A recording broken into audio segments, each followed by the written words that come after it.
a great friend of ours. Not only is she a wonderful person and a huge, like a little sister to me, but my father's not well, and her dad has been an instrumental part of our family's life in the last few years since Dad's not been well. And then when someone like this gets a bit unwell themselves, it hits home pretty hard. And for her to come here tonight in front of all these people and come up here and speak, it shows what an unbelievable, strong individual you are. And without further ado, I want to introduce Mandy Griffiths.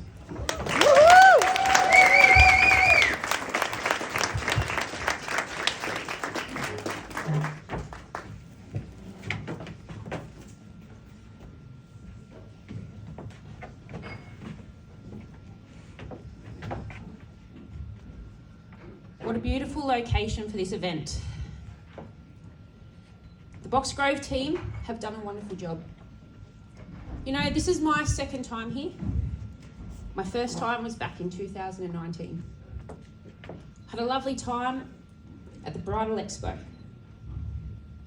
A young 31-year-old bride-to-be. Excited for all that the future would entail. I was here with my mum and my bridesmaids, cousin, my sister. A couple of months later, I married the man of my dreams, my beautiful Peter. Happy, full of hope and dreams to create a family, grow old together. You know, in some ways it feels just like yesterday. Really was the best day of our lives. In other ways, it feels like a lifetime ago. Just over a year after our wedding day, it all came crashing down. Ladies and gentlemen, my name is Mandy Griffiths, and I have stage 4 cancer. Everybody in this room has been touched by cancer in some way. My first memory of the word cancer is when I was little. I didn't understand the gravity of the word, what it meant. All I knew was that my granny had spent time in hospital and now she had a fake boob.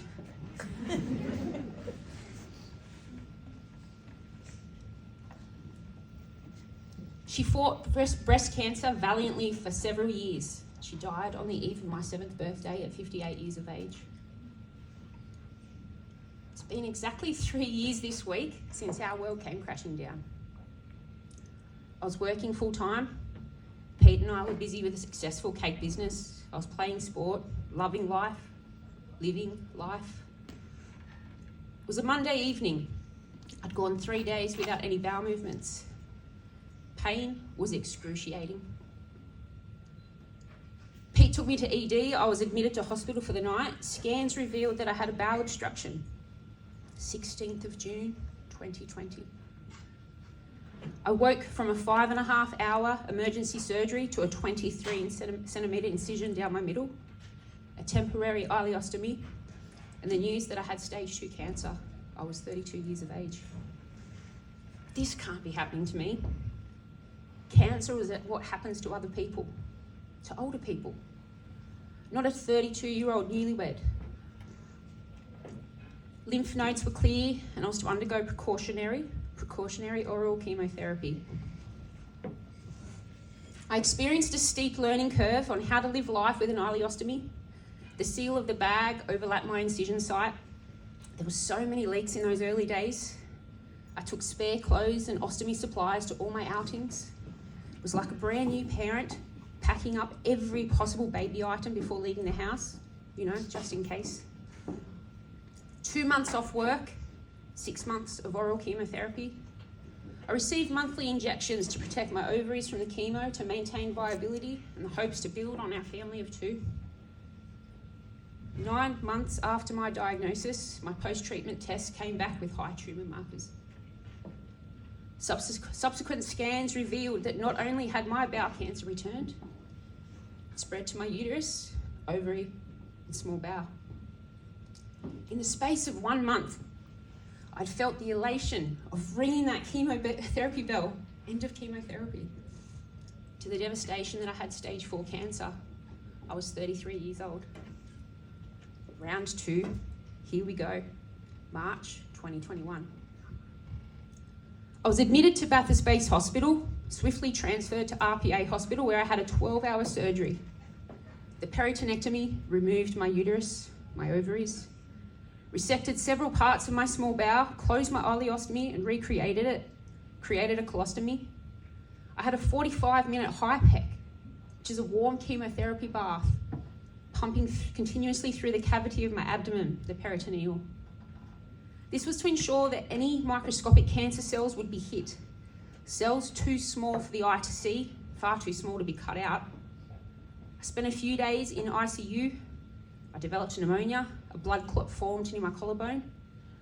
I went almost a month without eating.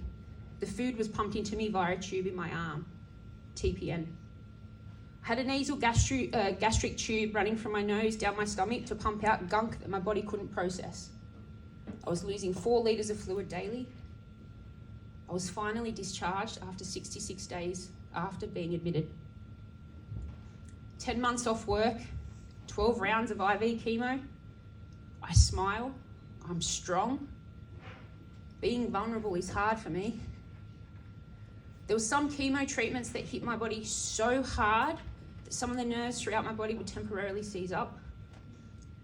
The day that they had to wheel me out to the car in a wheelchair after treatment because my legs refused to work properly was incredibly difficult. My dad was my transport for chemo. He didn't know what to do. I pretty much cried the whole way home. I had my chemo finishing date circled on the calendar. Couldn't wait. Fortnightly blood tests cleared me for treatment.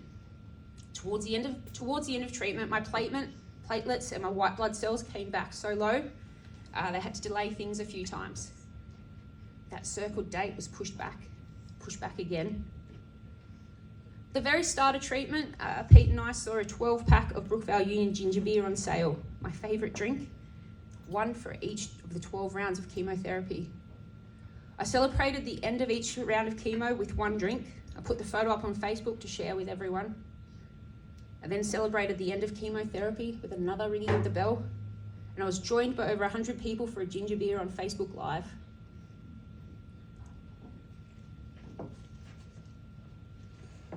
A couple of weeks after chemo finished, I awoke to a tremendous pain in my abdomen. Tremendous pain I hadn't felt before. It was different to the other tremendous pain that I'd felt. Pete rushed me to ED. I bypassed the waiting room and was admitted straight away. The morphine injections didn't do much. One nightmare, our nightmare, was stuck on repeat. I just rang the bell. I'd just finished a strong course of chemo. We couldn't believe it when the scan results came back. Mandy, you have kidney stones. Yes, I have kidney stones. That was good news. I've lost count of how many scans I've had. PET scans, CT scans, MRIs, ultrasounds, blood tests. I will never get used to that time between having a scan and getting results. Our brains aren't designed to live in ambiguity. You wake up and try and approach the day like you normally would. It's like time slows around you, almost Matrix-like. Every possible scan result goes through your head. In your own head, you argue for and against the probability of each scenario. Sleep is impossible. Things just go around and around and around. Walking in to get your results, you feel like you're a rubber band pulled tightly, unsure how much give you still have left. Early 2022, I have post-treatment PET scan. No sign of disease. Not remission, but no sign of disease. First time that we'd heard those words from a scan since our world crashed. This was a new feeling. I don't trust it. It's foreign. But time to heal, time to live. Now, if you taste one of the delicious cupcakes that will be here tonight, you'll know that I had a very good help from my husband, Pete, to help me regain some of the 25 kilos that I'd lost while sick. I slowly rebuilt my strength, returned to full-time work, returned to hockey. I had such a fun year at hockey, playing for South in the local first grade comp. I felt strong, fit, happy. I applied for a new job. Peter and I moved into our new home. I started to re-evolve from Mandy, the girl with cancer, back to Mandy. There was normality. Mid last year, I travelled to Sydney with plans to get my ileostomy reversed. They had to cut so much of my small bowel during my big surgery because three of the 3 loops of the small bowel had adhered to the tumour. My small bowel was no longer doing its job properly. I'm borderline dehydrated all the time because it's not absorbing water well. My body can't break down fibrous foods, which is 90% of all fruits and vegetables. Eating an apple or broccoli or cauliflower have a high chance of resulting in a bowel obstruction. It was the cause of my kidney stone. Reversing my ileostomy would solve these concerns, increasing my quality of life. My surgeon asked for a pre-surgery PET scan. The day before I was meant to have surgery, received a phone call. There's a new tumour in the abdomen wall, metastases in the lungs. There was also a typo in the report, so for the first 24 hours, we thought the tumour in my ab was actually 6 times bigger than what it was. They had it written as 12 centimetres instead of 2. Either way, we knew it was back. I bawled my bloody eyes out. It was the biggest why me moment that I've had through this whole journey. Unsurprisingly, the surgery did not go ahead. Thankfully, I was asymptomatic. Physical life resumed pretty fast. Mentally, we were stagnant for a few more weeks. We kept the news to ourselves. We didn't know what any of it meant. We certainly are in no position to be able to answer any of the abundance of questions that were sure to follow. I continued to play hockey. Distraction was good, started my new job. Time started to flow normally again. The plan was to scan things every 12 weeks to monitor the situation. By understanding the growth of the disease, they could better plan a more efficient treatment plan. I finished a cracker of a hockey season, despite finding out halfway through the season I had recurrence. I filled in for Premier League a couple of times. I played my heart out every time I stepped out onto that field. I scored a goal in our first grade grand final. My team won. I received best and fairest for my team. I received best and fairest for my grade. Fuck you, cancer. Scans in September, scans in December, growing discomfort, developing into consistent pain. It was time to enact treatment.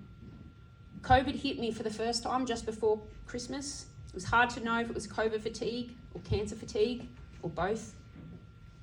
In January this year, I travelled to Orange daily from Monday to Friday for 26 times, 26 rounds of radiation on my abs. I wore a chemo pump 24/7 attached to the portacath in my chest. I got to wear a sexy, bulky blue and black bum bag to house it. My work was so fantastic. I worked half days during treatment. It meant a lot to me to have a workplace and managers that were so understanding. Scans are now 9 weekly.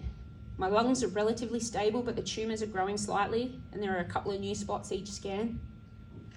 About a month ago, I started experiencing pain in my abdomen, in my tumour site. We were absolutely expecting the worst in that scan. And it turns out the radiation has done its job in that area. The dead cells in the tumour causing a bit of movement, pressing against the nerve, causing a lot of pain. I'm on strong painkillers at the moment. I'm tired all the time. Things will get resolved next week. I see the specialist. There's no angle that I can look back on my journey, my fight, and see how I could have done what I've done without support. My soulmate Peter by my side, unconditionally, shielding me from anything that may take my energy away from my top job of recovering. My mum and dad who helped Peter with transporting me to and from treatment. Over 3,000 kilometres for radiation, several trips to Sydney for scans to and from Daffodil Cottage. My sister, my in-laws, extended family. Even through COVID, there was rarely a moment that I was by myself. For 66 days that I was in RPA, there was always someone by my bedside. You could never be too old to be comforted by holding your mum's hand.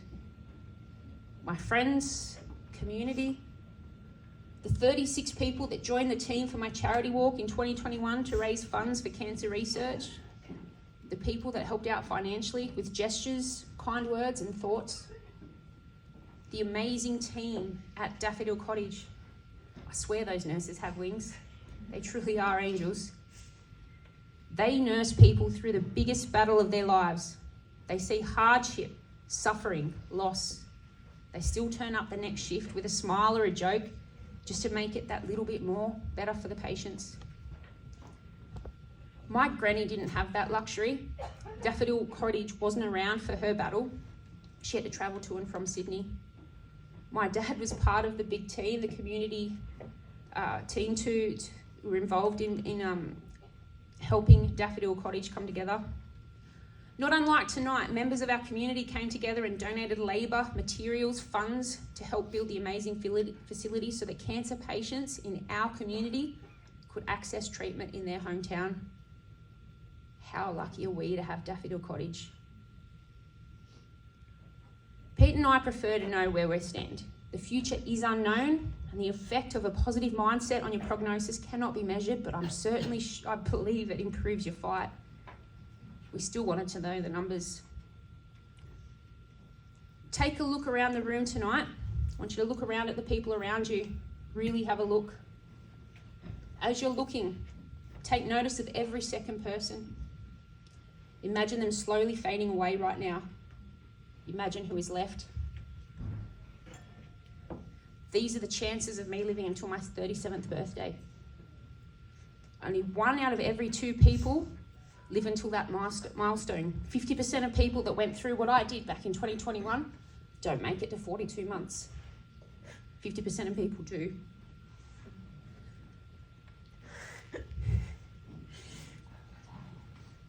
There is a 30... That's my fear. There is a 30% chance that I will live until I'm 40. 3 out of every 10 people you see right now will still be standing at the 5-year mark if they were in my shoes.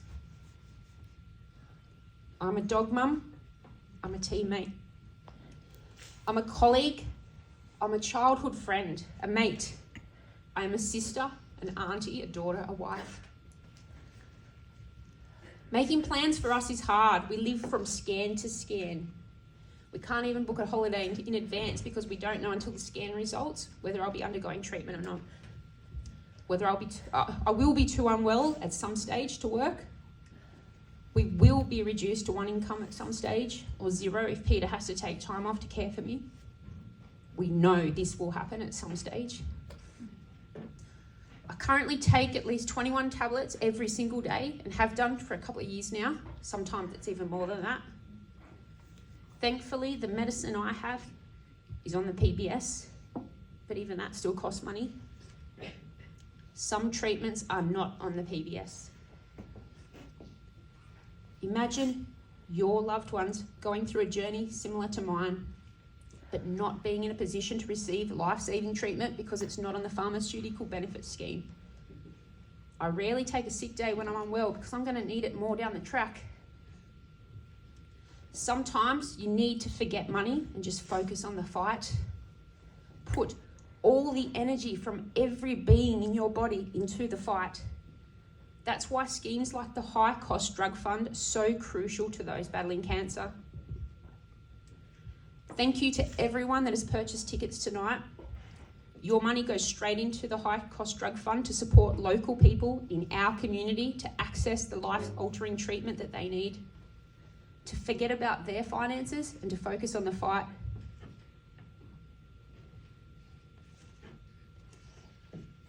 I urge all those here tonight that can afford to do so to dig deep into your pockets to support those fighting cancer in our community. Our mums, our dads, our sisters, our brothers, our sons, our daughters. Ladies and gentlemen, my name is Mandy Griffiths. I'm not suffering with cancer. I'm not a victim of cancer. I have a survivor mindset. I am living with stage 4 cancer. Thank you for listening to my story tonight.